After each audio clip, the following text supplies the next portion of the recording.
Pericles, Prince of Tyre by Charles Lamb. By Mary Lamb, Pericles, Prince of Tyre, became a voluntary exile from his dominions to avert the dreadful calamities which Antiochus, the wicked emperor of Greece, threatened to bring upon his subjects and city of Tyre, in revenge for a discovery which the prince had made of a shocking deed which the emperor had done in secret, as commonly it proves dangerous to pry into the hidden crimes of great ones. Leaving the government of his people in the hands of his able and honest minister, Helicanus, Pericles set sail from Tyre, thinking to absent himself till the wrath of Antiochus, who was mighty, should be appeased. The first place which the prince directed his course to was Tharsis, and hearing that the city of Tharsis was at that time suffering under a severe famine, he took with him store of provisions for its relief. On his arrival he found the city reduced to the utmost distress, and he coming like a messenger from heaven with his unhoped-for succor, Cleon, the governor of Tharsis, welcomed him with boundless thanks. Pericles had not been here many days, before letters came from his faithful minister, warning him that it was not safe for him to stay at Tharsis, for Antiochus knew of his abode, and by secret emissaries dispatched for that purpose sought his life.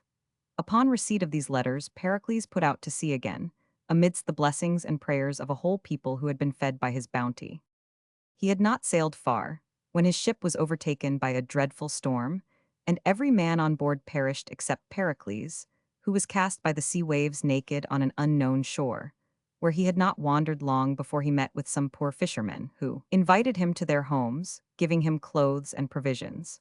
The fishermen told Pericles the name of their country was Pentapolis, and that their king was Simonides, commonly called the Good Simonides, because of his peaceable reign and good government. From them, he also learned that King Simonides had a fair young daughter, and that the following day was her birthday, when a grand tournament was to be held at court, many princes and knights being come from all parts to try their skill in arms for the love of Tysa, this fair princess. While the prince was listening to this account, and secretly lamenting the loss of his good armor, which disabled him from making one among these valiant knights, another fisherman brought in a complete suit of armor that he had taken out of the sea with his fishing net, which proved to be the very armor he had lost. When Pericles beheld his own armor, he said, "Thanks, fortune. After all my crosses you give me somewhat to repair myself.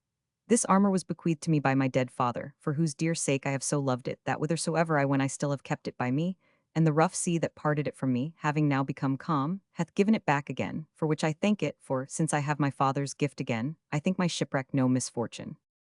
The next day Pericles, clad in his brave father's armor, repaired to the royal court of Simonides, where he performed wonders at the tournament, vanquishing with ease all the brave knights and valiant princes who contended with him in arms for the honor of Tysa's love. When brave warriors contended at court tournaments for the love of kings' daughters, if one proved sole victor over all the rest, it was usual for the great lady for whose sake these deeds of valor were undertaken to bestow all her respect upon the conqueror. And Tysa did not depart from this custom, for she presently dismissed all the princes and knights whom Pericles had vanquished, and distinguished him by her especial favor and regard, crowning him with the wreath of victory, as king of that day's happiness. And Pericles became a most passionate lover of this beauteous princess from the first moment he beheld her.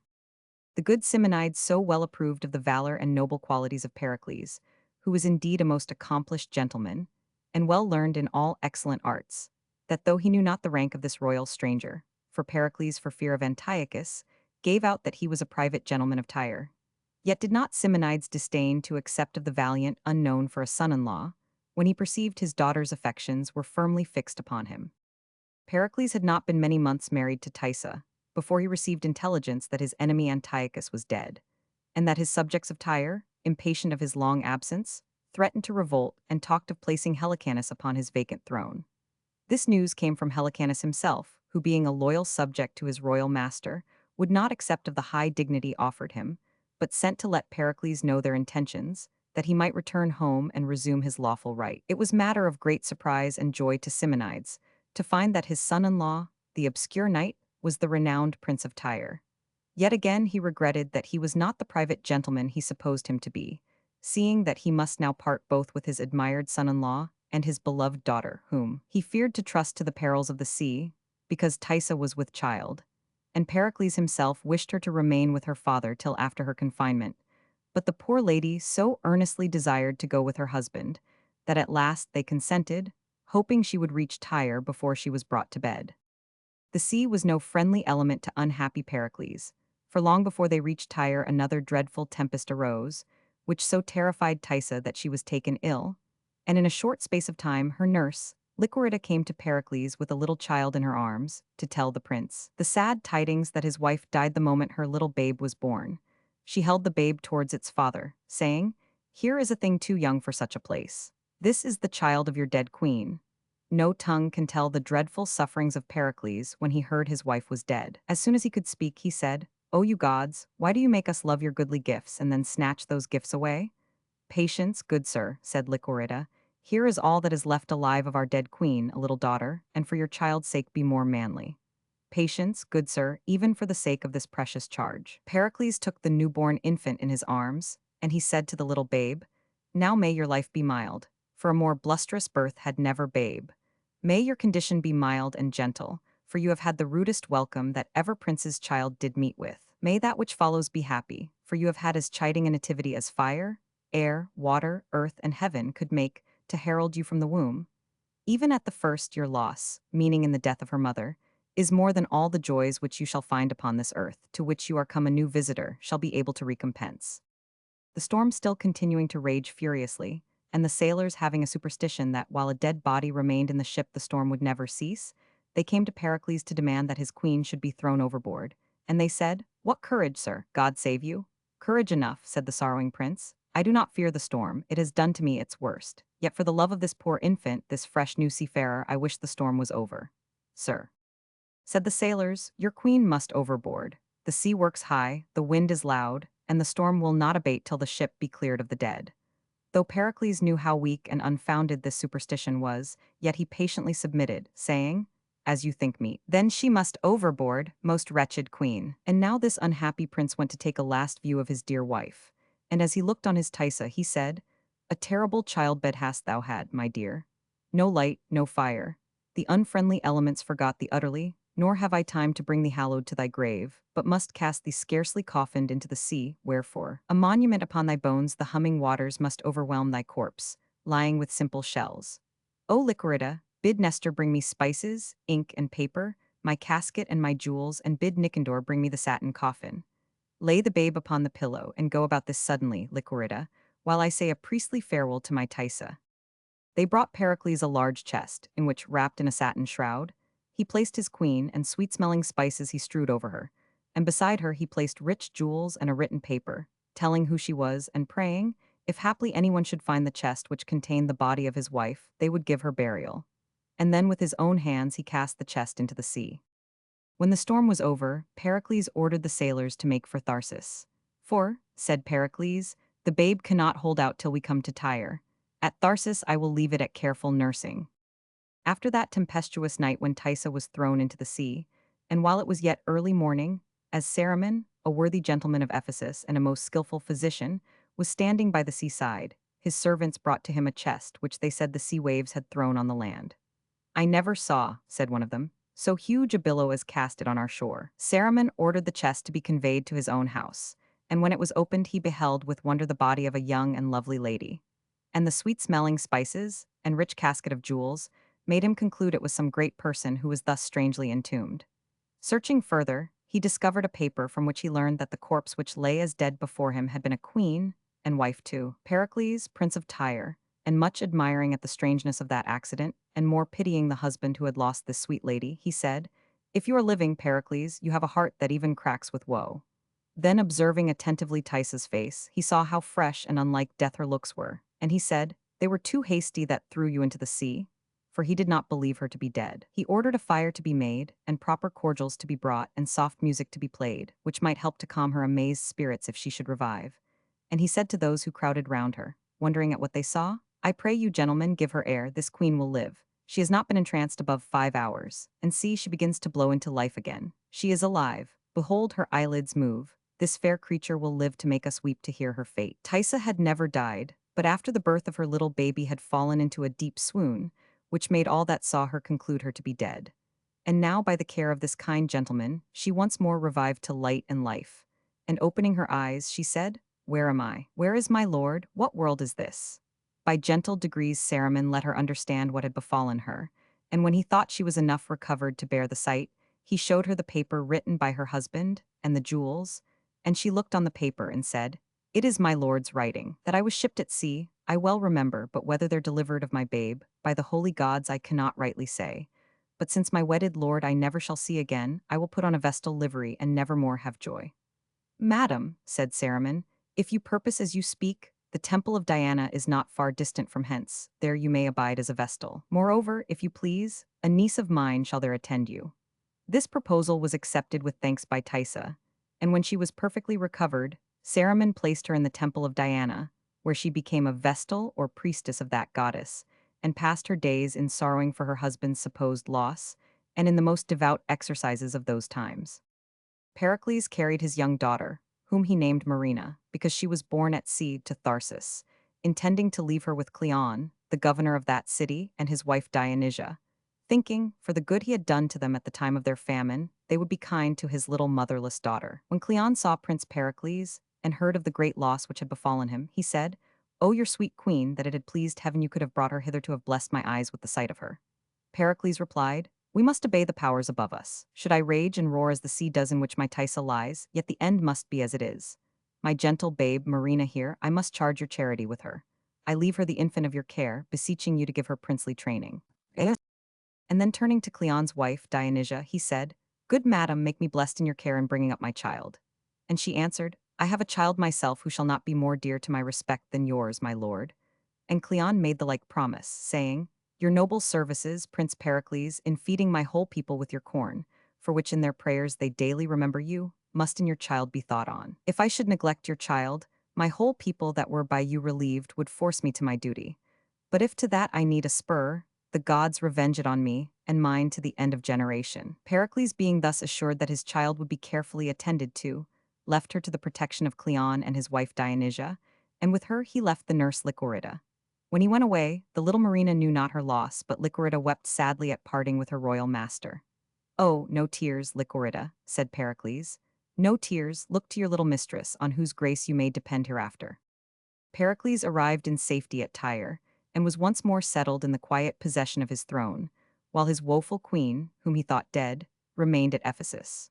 Her little babe Marina, whom this hapless mother had never seen, was brought up by Cleon in a manner suitable to her high birth. He gave her the most careful education, so that by the time Marina attained the age of 14 years, the most deeply learned men were not more studied in the learning of those times than was Marina. She sung like one immortal, and danced as goddess-like, and with her needle she was so skillful that she seemed to compose nature's own shapes, in birds, fruits, or flowers, the natural roses being scarcely more like to each other than they were to Marina's silken flowers. But when she had gained from education all these graces, which made her the general wonder, Dionysia, the wife of Cleon, became her mortal enemy from jealousy, by reason that her own daughter, from the slowness of her mind, was not able to attain to that perfection wherein Marina excelled. And finding that all praise was bestowed on Marina, whilst her daughter, who was of the same age and had been educated with the same care as Marina, though not with the same success, was in comparison disregarded, she formed a project to remove Marina out of the way, vainly imagining that her untoward daughter would be more respected when Marina was no more seen. To encompass this she employed a man to murder Marina, and she well timed her wicked design, when Lycorida, the faithful nurse, had just died. Dionysia was discoursing with the man she had commanded to commit this murder, when the young Marina was weeping over the dead Lycorida. Leoline, the man she employed to do this bad deed, though he was a very wicked man, could hardly be persuaded to undertake it, so had Marina won all hearts to love her. He said, "She is a goodly creature. The fitter than the gods should have her," replied her merciless enemy. "Here she comes weeping for the death of her nurse Lycorida. Are you resolved to obey me?" Leoline, fearing to disobey her, replied, "I am resolved." And so, in that one short sentence, was the matchless Marina doomed to an untimely death. She now approached, with a basket of flowers in her hand, which she said she would daily strew over the grave of good Lycorida. The purple violet and the marigold should as a carpet hang upon her grave, while summer days did last. "Alas for me," she said, "poor unhappy maid, born in a tempest when my mother died. This world to me is like a lasting storm, hurrying me from my friends." "How now, Marina?" said the dissembling Dionysia. "Do you weep alone? How does it chance my daughter is not with you? Do not sorrow for Lycorida, you have a nurse in me. Your beauty is quite changed with this unprofitable woe.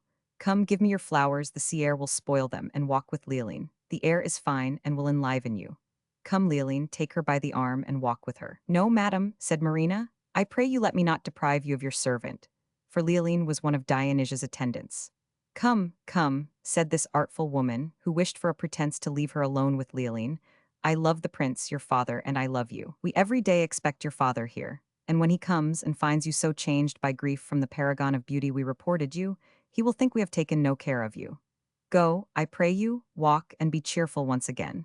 Be careful of that excellent complexion, which stole the hearts of old and young. Marina, being thus importuned, said, Well, I will go, but yet I have no desire to it. As Dionysia walked away, she said to Leoline, Remember what I have said. Shocking words, for their meaning was that he should remember to kill Marina. Marina looked towards the sea, her birthplace, and said, Is the wind westerly that blows? Southwest, replied Leoline. I was born the wind was north, said she. And then the storm and tempest and all her father's sorrows and her mother's death came full into her mind, and she said, My father, as Lycurida told me, did never fear, but cried, Courage, good seaman, to the sailors, galling his princely hands with the ropes, and clasping to the mast, he endured a sea that almost split the deck. When was this? Said Leoline. When I was born, replied Marina. Never were waves nor wind more violent. And then she described the storm, the action of the sailors, the boatswain's whistle, and the loud call of the master, which, said she, trebled the confusion of the ship. Lycurida had so often recounted to Marina the story of her hapless birth, that these things seemed ever present to her imagination. But here Leoline interrupted her with desiring her to say her prayers. What mean you? Said Marina, who began to fear, she knew not why. If you require a little space for prayer, I grant it, said Leoline. But be not tedious, the gods are quick of ear, and I am sworn to do my work in haste. Will you kill me? Said Marina. Alas, why? To satisfy my lady, replied Leoline. Why would she have me killed? Said Marina. Now, as I can remember, I never hurt her in all my life. I never spake bad word, nor did any ill turn to any living creature. Believe me now, I never killed a mouse, nor hurt a fly. I trod upon a worm once against my will, but I wept for it. How have I offended? The murderer replied, My commission is not to reason on the deed, but do it. And he was just going to kill her when certain pirates happened to land at that very moment, who, seeing Marina, bore her off as a prize to their ship. The pirate who had made Marina his prize carried her to Medellin and sold her for a slave, where, though in that humble condition, Marina soon became known throughout the whole city of Medellin for her beauty and her virtues, and the person to whom she was sold became rich by the money she earned for him. She taught music, dancing, and fine needleworks, and the money she got by her scholars she gave to her master and mistress. And the fame of her learning and her great industry came to the knowledge of Lysimachus, a young nobleman who was the governor of Medellin, and Lysimachus went himself to the house where Marina dwelt, to see this paragon of excellence, whom all the city praised so highly. Her conversation delighted Lysimachus beyond measure, for though he had heard much of this admired maiden, he did not expect to find her so sensible a lady, so virtuous, and so good, as he perceived Marina to be. And he left her, saying, he hoped she would persevere in her industrious and virtuous course, and that if ever she heard from him again, it should be for her good.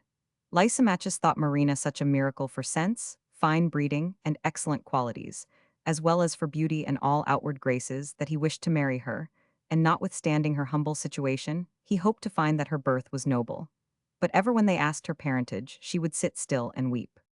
Meantime, at Tharsis, Leoline, fearing the anger of Dionysia, told her he had killed Marina, and that wicked woman gave out that she was dead, and made a pretended funeral for her, and erected a stately monument.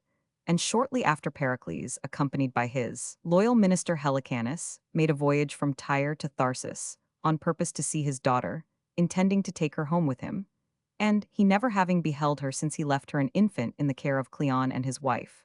How did this good prince rejoice at the thoughts of seeing this dear child of his buried queen? But when they told him Marina was dead, and showed the monument they had erected for her, great was the misery this most wretched father endured, and not being able to bear the sight of that country where his last hope and only memory of his dear Thaisa was entombed, he took ship and hastily departed from Tharsis.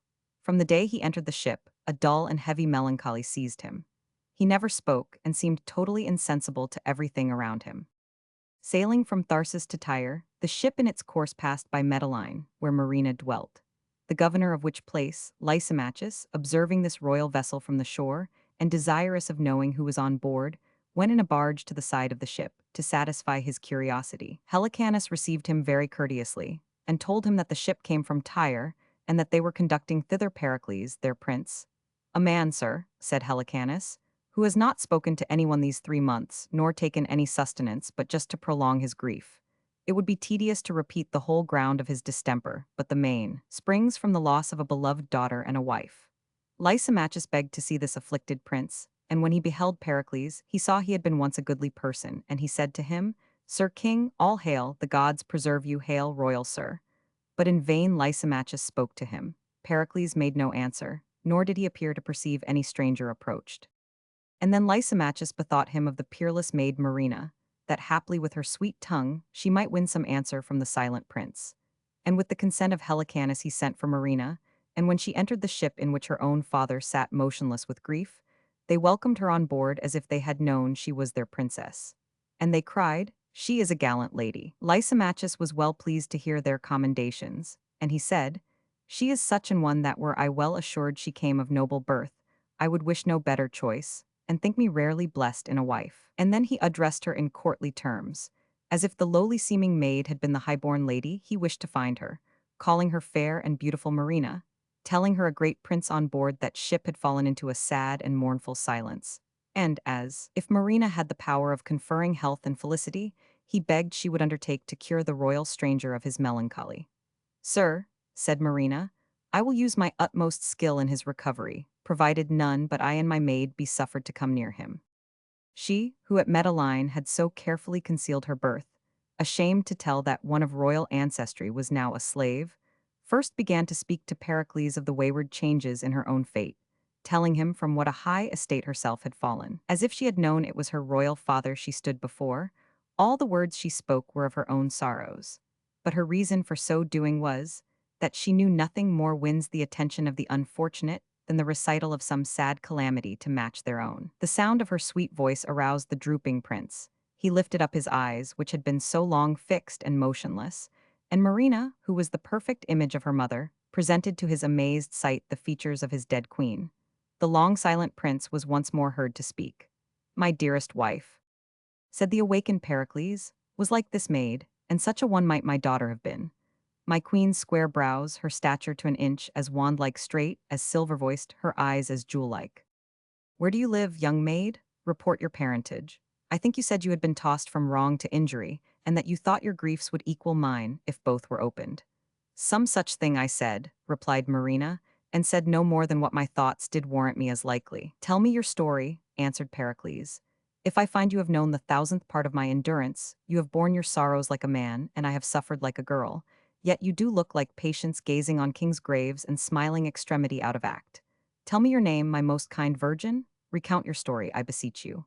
Come, sit by me." How was Pericles surprised when she said her name was Marina, for he knew it was no usual name, but had been invented by himself for his own child to signify sea-born. "Oh, I am mocked," said he, "and you are sent hither by some incensed god to make the world laugh at me." "Patience, good sir," said Marina, "or I must cease here." "Nay," said Pericles, "I will be patient. You little know how you do startle me to call yourself Marina." "The name," she replied, "was given me by one that had some power, my father, and a king." "How, a king's daughter?" said Pericles, and called Marina. "But are you flesh and blood? Are you no fairy? Speak on. Where were you born, and wherefore called Marina?" She replied, "I was called Marina because I was born at sea. My mother was the daughter of a king. She died the minute I was born, as my good nurse Lycorida has often told me weeping. The king my father left me at Tharsis, till the cruel wife of Cleon sought to murder me. A crew of pirates came and rescued me and brought me here to Medellin. But, good sir, why do you weep? It may be you think me an impostor. But indeed, sir, I am the daughter to King Pericles, if good King Pericles be living." Then Pericles, terrified as it seemed at his own sudden joy, and doubtful if this could be real, loudly called for his attendants, who rejoiced at the sound of their beloved king's voice. And he said to Helicanus, "O Helicanus, strike me, give me a gash, put me to present pain, lest this great sea of joys rushing upon me overbear the shores of my mortality. Oh, come hither, thou that wast born at sea, buried at Tharsis, and found at sea again. O Helicanus, down on your knees, thank the holy gods, this is Marina. Now blessings on thee, my child. Give me fresh garments, mine own Helicanus. She is not dead at Tharsis, as she should have been by the savage Dionysia. She shall tell you all when you shall kneel to her and call her your very princess." "Who is this?" Observing Lysimachus for the first time. "Sir," said Helicanus, "It is the governor of Medellin who, hearing of your melancholy, came to see you. I embrace you, sir." Said Pericles, "Give me my robes, I am well with beholding. O heaven bless my girl, but hark, what music is that?" For now, either sent by some kind god or by his own delighted fancy deceived, he seemed to hear soft music. "My lord, I hear none," replied Helicanus. "None." Said Pericles, "Why, it is the music of the spheres." As there was no music to be heard, Lysimachus concluded that the sudden joy had unsettled the prince's understanding, and he said, "It is not good to cross him, let him have his way." And then they told him they heard the music, and he now complaining of a drowsy slumber coming over him, Lysimachus persuaded him to rest on a couch, and placing a pillow under his head, he, quite overpowered with excessive joy, sunk into a sound sleep, and Marina watched in silence by the couch of her sleeping parent. While he slept, Pericles dreamed a dream which made him resolve to go to Ephesus. His dream was that Diana, the goddess of the Ephesians, appeared to him and commanded him to go to her temple at Ephesus, and there before her altar to declare the story of his life and misfortune. And by her silver bow she swore that if he performed her injunction, he should meet with some rare felicity. When he awoke, being miraculously refreshed, he told his dream, and that his resolution was to obey the bidding of the goddess. Then Lysimachus invited Pericles to come on shore, and refresh himself with such entertainment as he should find at Medellin, which courteous offer Pericles accepting, agreed to tarry with him for the space of a day or two, during which time we may well suppose what feastings, what rejoicings, what costly shows and entertainments the governor made in Medellin, to greet the royal father of his dear Marina, whom in her obscure fortunes he had so respected. Nor did Pericles frown upon Lysimachus's suit, when he understood how he had honored his child in the days of her low estate, and that Marina showed herself not averse to his proposals. Only he made it a condition, before he gave his consent, that they should visit with him the shrine of the Ephesian Diana, to whose temple they, shortly after, all three undertook a voyage, and the goddess herself filling their sails with prosperous winds, after a few weeks they arrived in safety at Ephesus. There was standing near the altar of the goddess, when Pericles with his train entered the temple, the good Cerimon, now grown very aged, who had restored Tysa, the wife of Pericles, to life. And Tysa, now a priestess of the temple, was standing before the altar, and, though the many years he had passed in sorrow for her loss had much altered Pericles, Tysa thought she knew her husband's features, and when he approached the altar and began to speak, she remembered his voice, and listened to his words with wonder and a joyful amazement. And these were the words that Pericles spoke before the altar. "Hail, Diana, to perform thy just commands, I here confess myself the prince of Tyre, who, frighted from my country, at Pentapolis wedded the fair Tysa. She died at sea in childbed, but brought forth a maid-child called Marina. The maid at Tharsis was nursed with Dionysia, who at 14 years thought to kill her.